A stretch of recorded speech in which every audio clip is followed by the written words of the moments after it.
Congress party के लोगों को इसलिए निमंत्रण भी नहीं मिलना चाहिए, मेरी अपनी व्यक्तिगत राय ये थी, क्योंकि सोनिया जी, राहुल जी, प्रियंका जी, खड़गे जी तो अभी नए नए हैं, छोड़ो, ये पुराने थे लोग, कभी फैजाबाद तक गए, रामलला के दर्शन नहीं किए, ₹1.25 के बतासा नहीं चढ़ाए, कभी नहीं चढ़ाए। किस मुंह से आप मांग रहे हैं निमंत्रण? और आप कह रहे राष्ट्रपति को बुलाया जाना चाहिए था, कांग्रेस को इतिहास में झांकना चाहिए।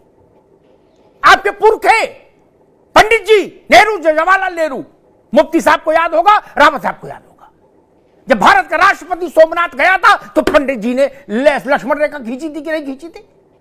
तू में हुई थी कि नहीं हुई थी? चिट्ठी में दर्ज है विरोध नेहरू का।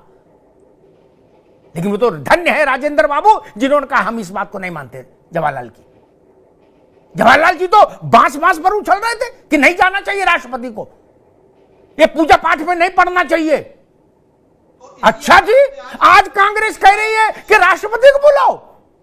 आज राष्ट्रपति को नहीं बुला, गजब कर रहे हो महाराज। तब राष्ट्रपति जा रहा था तो जवाहरलाल जी को तो कष्ट था, अब कह रहे हो राष्ट्रपति बुलाओ। इसीलिए जनता को भरोसा नहीं रहा। मित्र, बुरा ना मानना, आपने गड़बड़ इतना कर रखा है, इतना रायता बिखरा दिया है ऐसे मुद्दों पर कि उसको समेटना मुश्किल हो गया। भाई, हर पढ़ा लिखा आदमी पूछेगा भाई जवाहरलाल ने क्यों आलोचना की, खुद नहीं जा रहे थे, राजेंद्र बाबू को जाने में क्यों रोक रहे थे? सोमनाथ कोई गाजा पट्टी थी कि वहां नहीं जाना चाहिए? क्यों नहीं जाना चाहिए था सोमनाथ में? अब मैं उस भाषण का उल्लेख अभी यहां करूंगा नहीं कि पंडित जी ने क्या भाषण दिया। जवाहरलाल जी को उत्तर था उनका भाषण, बड़ा लंबा भाषण दिया था राजेंद्र बाबू ने। ये सो कॉल्ड सेकुलरिज्म था जवाहरलाल जी के दिमाग में, उसका उत्तर उन्होंने वहां दिया था। सारे जाले साफ कर दिए थे राजेंद्र प्रसाद ने। इसलिए कांग्रेस को कम से कम यह हक नहीं। और कांग्रेस सब बड़ी भाई है, INDIA में बड़ी है ना, बहन मानो, भाई मानो, कुछ मानो। उसने पूछा डीएमके से कि आप फिर वही गलती कर रहे हो जो हम सुप्रीम कोर्ट में करके आए मनमोहन सिंह के समय में कि राम फिक्शनल है।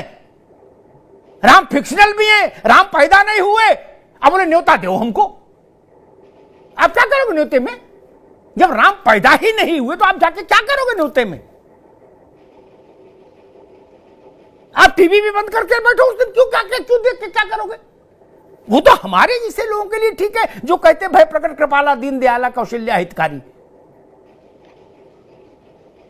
आपने तो लिख के दे दिया था सुप्रीम कोर्ट में राम सेतु के मसले पर, सुब्रमण्यम स्वामी केस में, कि राम नाम का कोई व्यक्ति नहीं जन्मा कभी। भारत की हजारों साल की परंपरा ही आपने नकार दी। मित्र, राम नहीं जन्मे तो फिर जन्मा कौन? कृष्ण नहीं जन्मे तो कौन जन्मा फिर? 1949 में गोविंद वल्लभ पंत चीफ मिनिस्टर थे, जवाहरलाल जी को पता लगा, उन्होंने, अब यूपी की भाषा में क्या बोलना चाहिए मैं बोलूंगा नहीं, टीवी ठीक नहीं था, इतना कड़ा पत्र भेजा गोविंद वल्लभ पंत को, बिल्कुल तू में टाइप का, ये क्या तमाशा है, क्या ड्रामा है, हटाओ फेंको मूर्ति फूर्ति। ये तो भला हो गोविंद वल्लभ पंत का। उनने कहा पंडित जी मेरे बस का नहीं, मेरे बस का नहीं, रामलला की मूर्ति हटा दूं, पूरे देश में हाहाकार मच जाएगा। नेहरू जी तो मूर्तियां फेंकवाई दे रहे थे, आज कह रहे हो बतासा हम भी लेंगे। तो भैया बतासा खाने के लिए तो कुछ पात्रता चाहिए।